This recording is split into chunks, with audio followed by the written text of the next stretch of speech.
తాకట్లో ఉన్న బంగారాన్ని విడిపించి ఆ రోజున మార్కెట్ ధర కట్టి మిగిలిన డబ్బును మీకు అందిస్తుంది కొమ్మూరి గోల్డ్.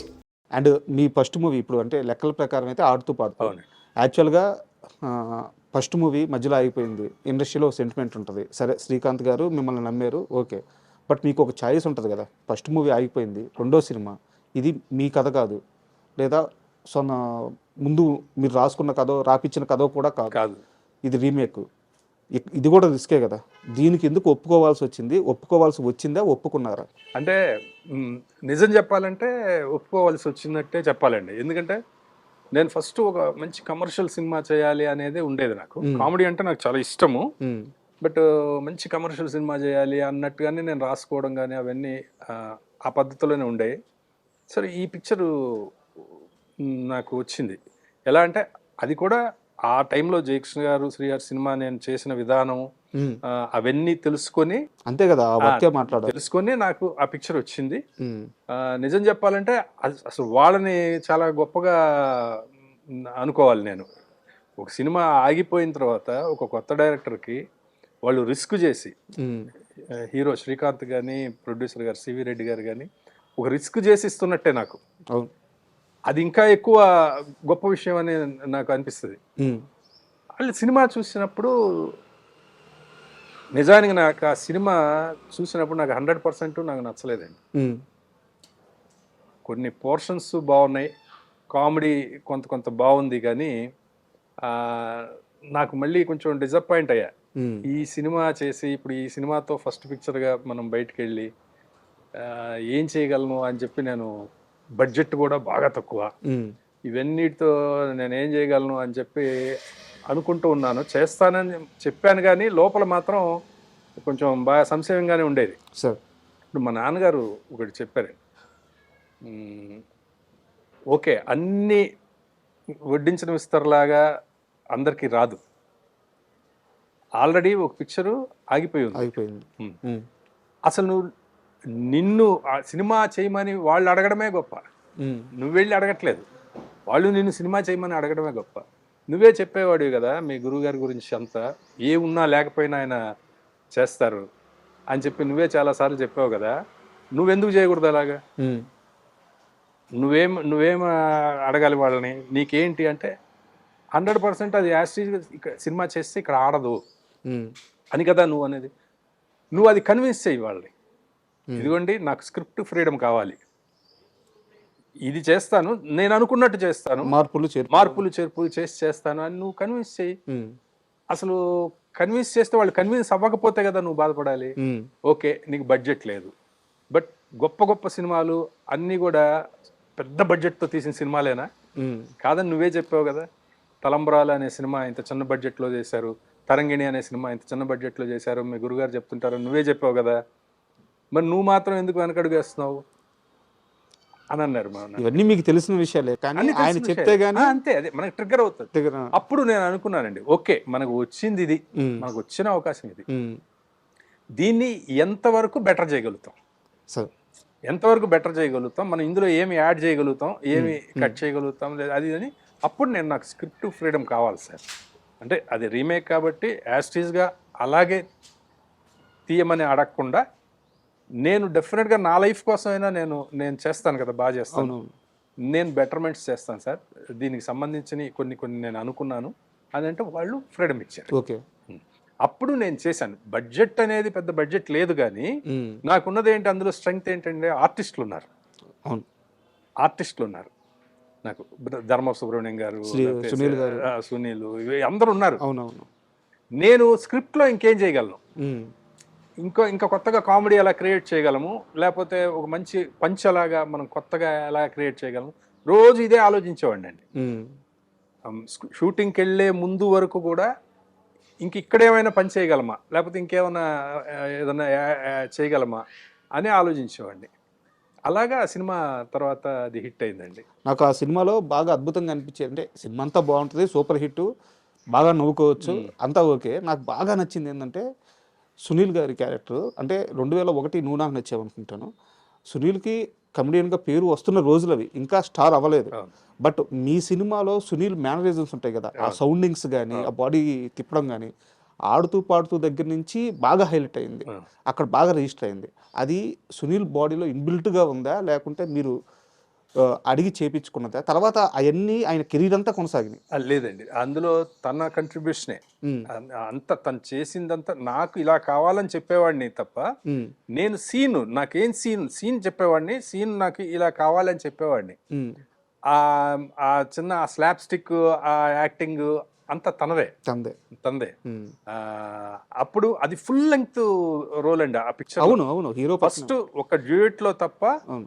ప్రతి సీన్ లోనూ హీరోతో పాటు తనే ఉంటాడు. ఉమ్, ఇంకా చెప్పాలంటే హీరోతో కొంచెం ఎక్కువగా తనకే ఉంటారు అవును. ఆ సినిమాలో. ఎందుకు సునీల్ని ఎందుకు తీసుకున్నారు? అది యాక్చువల్గా ఫస్ట్ చెప్పాలంటే ఇంకొక ఆర్టిస్ట్ అండి, ఎవరు? అది రాజేంద్ర ప్రసాద్ గారిని అనుకున్నారు ఓకే. ఫస్ట్. ఉమ్, అది తర్వాత బడ్జెట్ ఇష్యూస్ అవి ఇవి ఉన్నప్పుడు మళ్ళీ సునీల్ అనుకుని, అప్పుడు సునీల్ 5-6 సీన్ల వేషాలే చేస్తున్నాడు, అవును అవును ఫుల్ లెంగ్త్ అవును రోల్స్ చేయలే అప్పటికి. అవును.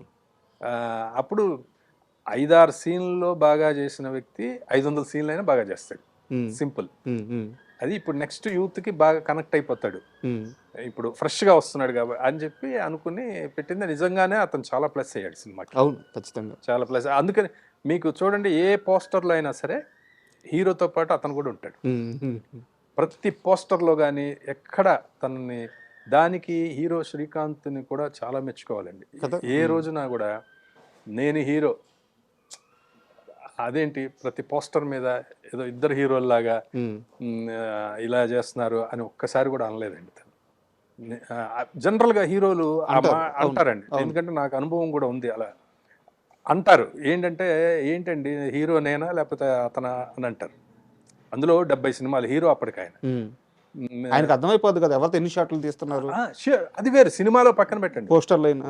వాల్ పోస్టర్ మీద మీకు ఇద్దరి వేస్తామంటే అతను ఎంత గొప్పగా, అయ్యో ఏం పర్లేదు భయ్యా అని చెప్పాడు, ఉమ్, డిజైన్లు ఇలా చేయిస్తున్నాను. లేదు అంటే వేరేలాగా కూడా సోలో హీరోయిన్ వేసి ఈ ఆర్టిస్టులు అందరితో పాటు వీళ్ళ బొమ్మలు వేసి అలా కూడా చేయొచ్చు. అవును. అంటే అతను అయ్యో అక్కర్లేదు నీకు ఎలా అంటే అలా చేయమన్నాడు. మీ కెరీర్ మొత్తం చూసుకుంటే సార్, ధర్మవరపు సుబ్రహ్మణ్యం గారు ఆల్మోస్ట్ అన్ని సినిమాల్లో ఉంటూ వచ్చారు. ఉన్నారు. ఏంది ఆయనతో అంత స్పెషల్ అసోసియేషన్ ఏంది మీకు? అంటే నాకు ఆయన టైమింగ్ ఇష్టం అండి, ఉమ్, నాకు ఆయన టైమింగ్ చాలా ఇష్టం. నేనన్నా ఆయనకి చాలా చాలా ఇష్టం, ఉమ్, ఇంకా అంతే. ఆ రెండే. నేను ఫస్ట్ స్క్రిప్ట్ దశలోనే ఆయన్ని అనుకునేవాడిని, స్క్రిప్ట్ దశలోనే ఓకే పలానా ఈ మామయ్య క్యారెక్టరు, ఇది ధర్మ సుబ్రహ్మణ్యం గారు అనుకొని దాని తర్వాత రాసుకునేవాళ్ళు. ఉమ్, ఉమ్, ఆయన్ని దృష్టిలో పెట్టుకునే ఈ డైలాగ్ ఈయనైతే ఎలా చెప్తాడు అనే దృష్టిలో పెట్టుకునే రాసుకునేవాళ్ళం. అప్పుడు దాదాపు ఎక్కువ మంది ఆర్టిస్టులు అంతేనండి. ఇప్పుడు ఎంఎస్ గారు కానీ, బ్రహ్మానందం గారు కానీ, లేకపోతే ధర్మ సుబ్రహ్మణ్యం గారు కానీ, వేణుమాధవ్ కానీ, వీళ్ళందరినీ మనం క్యారెక్టర్లు వీళ్ళు అనుకున్న తర్వాత ఉమ్. మనకి ఆ సీన్స్ కూడా మనం ఈజీగా రాసుకునేవాళ్ళం.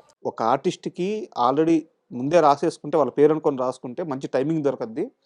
సో ఆ ఫ్లోలో మేము రాసేసుకోవచ్చు అని చెప్పారు. సో నాకు అది లీలామహల్ సెంటర్ చూస్తున్నప్పుడు అర్థమైంది సార్. అంటే ధర్మవరపు సుబ్రహ్మణ్యం గారి కెరీర్ అంతా ఆయన అద్భుతమైన పాత్రలు చేశారు, కానీ దాంట్లో గెటపులు ఉంటాయి లీలామహల్ సెంటర్లో.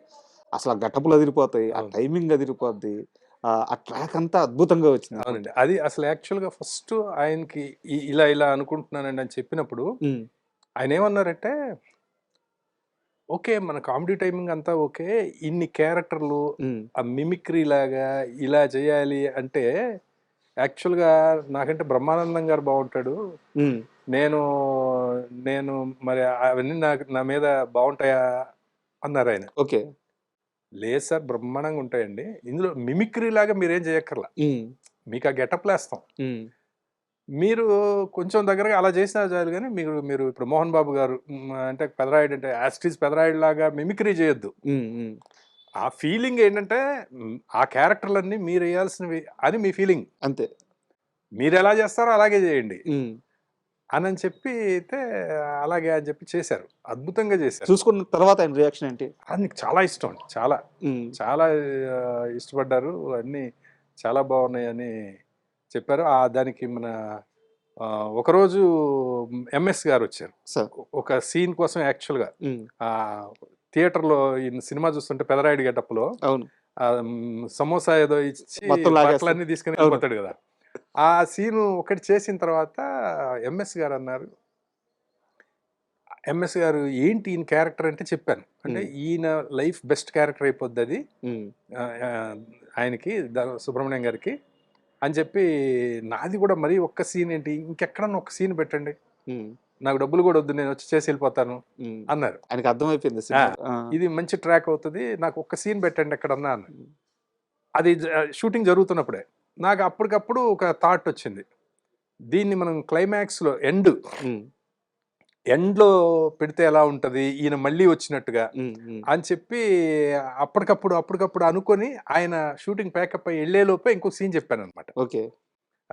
సినిమా చివర్లో అంత సుఖాంతం అయిపోయిన తర్వాత ఆయన అడవి దొంగ గెటప్లో, అంటే ఒకటే ఉంటది కదా, ఆయన అడవి దొంగ గెటప్లో వస్తే ఈయన మళ్ళీ వచ్చాడు అక్కడికి. వచ్చి ఈ గెటప్ నీకంటే అంటే, ఒరే నువ్వు వాడివే కదా అని చెప్పి పరిగెడుతుంటే దాని మీద సినిమా ఏం చేద్దామని చెప్పి అప్పటికప్పుడే చెప్పాను అనమాట. ఓకే. ఇలా చేద్దాము అంటే చాలా బాగుంది అని తర్వాత వచ్చి చేసి వెళ్ళారు ఆయన ఎంఎస్ గారు. సూపర్. అట్లా